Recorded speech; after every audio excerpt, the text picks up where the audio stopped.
Halo partners, selamat datang di Poin Merbabu Insight Series. Kali ini kita akan mendengar insight mengenai peran psikologi dalam desain. Tahu nggak sih partners, ternyata banyak benda-benda di sekitar kita itu didesain dengan pertimbangan-pertimbangan tertentu. Salah satunya adalah faktor psikologis. Sekarang, yuk kita lihat penjelasan dari Mbak Wita mengenai psikologi dalam desain yang diambil dari buku Emotional Design karya Don Norman. Kita akan belajar banyak mengenai berempati. Dengan berempati, kita sebagai desainer bisa mengetahui pengalaman menjadi pengguna produk kita. Nah, pengalaman itu disebut user experience.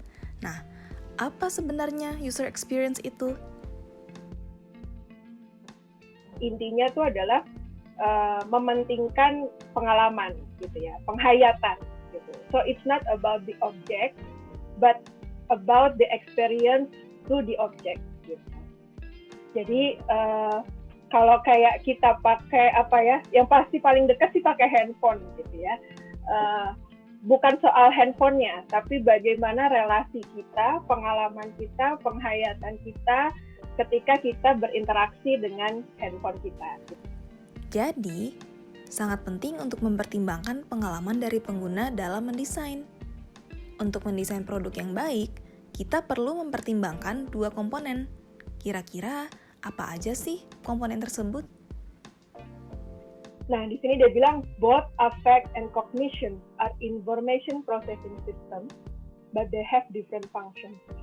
Jadi dalam sudut pandang orang kognitif itu kan semuanya tuh bahasanya tuh information processing ya. Jadi memproses informasi gitu.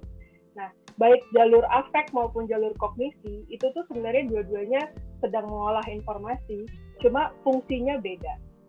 The affective system makes judgments and quickly helps you determine which things in the environment are dangerous or safe, good or bad. The cognitive system interprets and makes sense of the world. Gitu. Nah, jadi sistem afektif kita itu adalah sistem yang sebagian orang mengatakannya reaktif, gitu ya. Seolah-olah reaktif itu adalah sesuatu yang kadang dimisleading jadi sesuatu yang negatif. Padahal di dalam kehidupan kita memang ada situasi-situasi yang butuh quick judgment. Ada situasi-situasi yang memang butuh penilaian sesaat langsung ambil tindakan, gitu ya. Kayak kalau kita tiba-tiba ngelihat ada api, gitu ya. Kebayangkan kalau kita ngelihat ada api dan apinya itu kayaknya memang udah bakal bikin bahaya, terus kita kayak mikir, apa yang akan terjadi dengan api ini ya, gitu kan? Itu kayak ya kebakaran kali, gitu ya. Ketika kita bisa menyelaraskan informasi kognitif dan afektif, kita akan bisa lebih baik mendesain sebuah produk. Kita dapat membuat produk tersebut berguna, mudah digunakan, dan juga menangkap kebutuhan dari pengguna. Selain komponen, kira-kira bagaimana prinsip dari mendesain suatu produk dengan baik? Yuk kita lihat penjelasan Mbak Wita mengenai Don Norman's Model of Emotional Design. Jadi kalau bicara bukunya dan bicara teorinya, ini model of emotional design-nya Don Norman. Terkenal dengan 3, visceral, behavioral, dan reflective. Ini 3 lapisannya. Visceral itu, can you imagine visceral itu kan permukaan ya, sesuatu yang permukaan. Jadi bikin produk apapun, dan sebenarnya nggak hanya terbatas produk fisik ya, tapi juga any kind of learning experience gitu. Misalkan sesuatu yang sifatnya lebih abstrak gitu ya, bukan produk pun sebenarnya perlu ini. Jadi efek visceral, jadi efek bahwa I want it gitu. Kayak kalau saya suka bikinnya tuh suka menetapkan standarnya yang bikin kita pengen bertahan ada di produk itu dalam waktu less than 3 seconds. Jadi gimana caranya membuat kita memperhatikan produk itu hanya dalam a fingertip gitu. Seru nih. Gitu ya. Wah, ini oke nih. Nah, itu tuh harus ada efek sensasi itu. Gitu. Di saat yang sama, kalau lebih dalam, lu nggak bisa cuman ngasih gue efek-efek sensasi. Produk ini harus juga punya fungsi. Dan fungsinya berjalan optimal.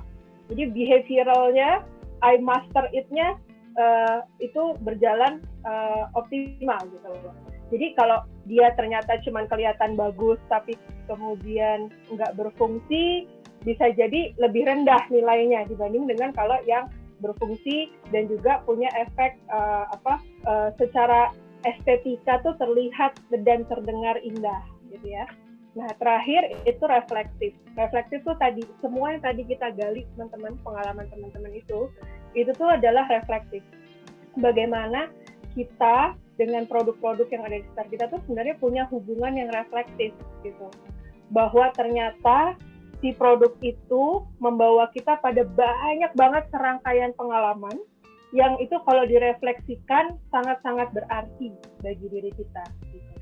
Nah, 3 layer inilah yang akan bikin satu produk itu kuat gitu. Bagaimana? Penasaran dengan detailnya? Partners bisa menonton lebih lengkap pertanyaan-pertanyaan lainnya mengenai proses mendesain dan penggunaan psikologi di dalamnya melalui ID Point Merbabu #6serba-serbi psikologi untuk desain produk digital. Yuk subscribe channel YouTube kami dan like video ini. Partners juga dapat mengunjungi media sosial dan website kami untuk konten pengembangan diri dan informasi mengenai program-program kami. Terima kasih telah menonton video ini. Nantikan video Point Merbabu Insight Series selanjutnya.